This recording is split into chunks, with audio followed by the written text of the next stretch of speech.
Joining me now is Dr. Mukesh Aghi, President and CEO of USISPF. Dr. Aghi, how do you read Donald Trump's remarks calling India, quote unquote, not a good trading partner? US President Donald Trump has gone on to say that he would increase the tariffs against India very substantially over the next 24 hours because of India's continued purchases of Russian oil. Given the strategic and economic ties, is this rhetoric or a serious policy threat in the making? Well, you have to understand that in the current administration in the White House, rhetoric and policy, they seem to intermingle. And what we are seeing is a lot of policy announcements are being made through social media. So sometimes it's very hard to define is this rhetoric or policy statement? But what we are seeing is that for whatever reason, the president is irked with India. And then on a daily basis, we are seeing certain tweets coming out through social media, basically accusing India of being not a good trading partners or India not being a good friend. And I think that's not helping the environment between the two countries. But Donald Trump here has linked India's purchase of Russian oils to punitive tariffs. How much of this is about geopolitics rather than trade imbalance, and what signal does this send to Delhi, particularly at a time when trade talks between Delhi and Washington is ongoing? Well, you have to understand from an India perspective, and that is, it is going to buy oil from countries where you can, from wherever it's cheaper, because it has to maintain its domestic demand, it has to maintain its inflationary issue. But at the same time, I think the tweet coming out from the president says that India is making money. So I think basically the irk which is coming out is more about buying the oil, reprocessing it, and then selling in the open market and making a lot of money. I mean, say Europe is buying much more. Europe bought LNG worth almost $70+ billion last year. China is buying it, but they're buying it for internal consumption rather than buying it to make money itself. And I think that's where the big difference is. So if we were to, look at a possibility here, if Donald Trump follows through and raises tariffs very substantially, quote unquote, in 24 hours, what sectors of Indian exports to the US, according to you, will be hit the hardest, and then how should India respond? Well, you have to understand that, at the moment, the announced tariff is 25%, and pharma was exempted.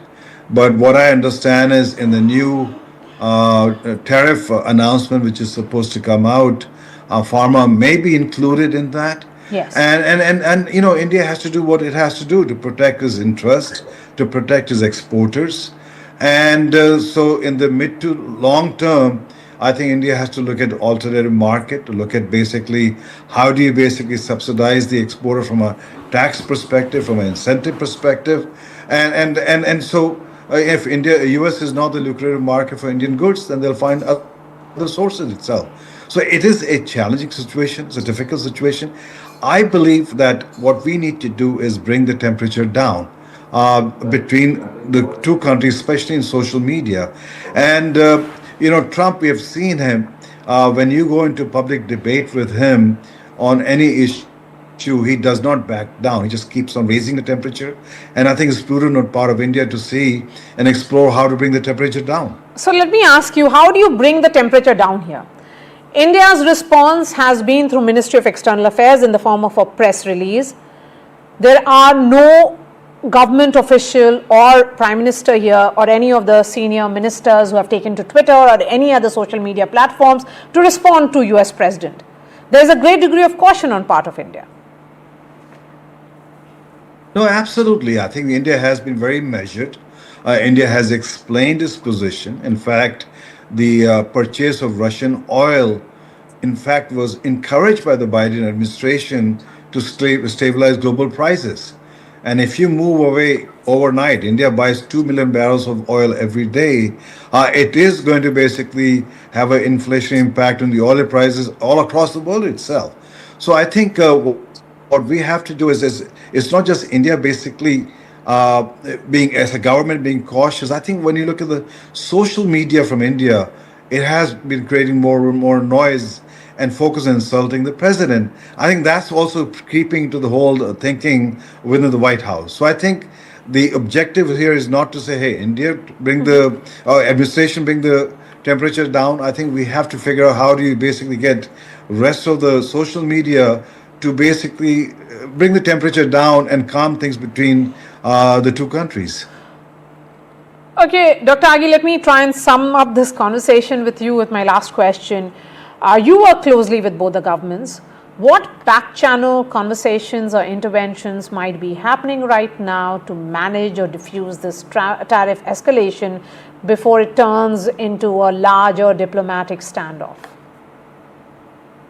I think a call between the prime minister and the president is important.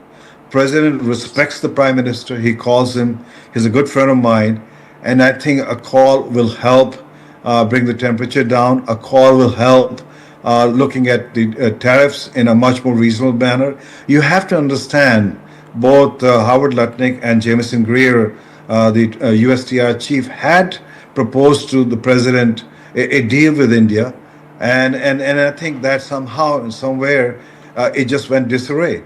So I think it's important that leadership basically talk to each other and steady the ship rather than going in different direction here. All right, Dr. Mukesh Aghi, I appreciate your time. Thank you so much.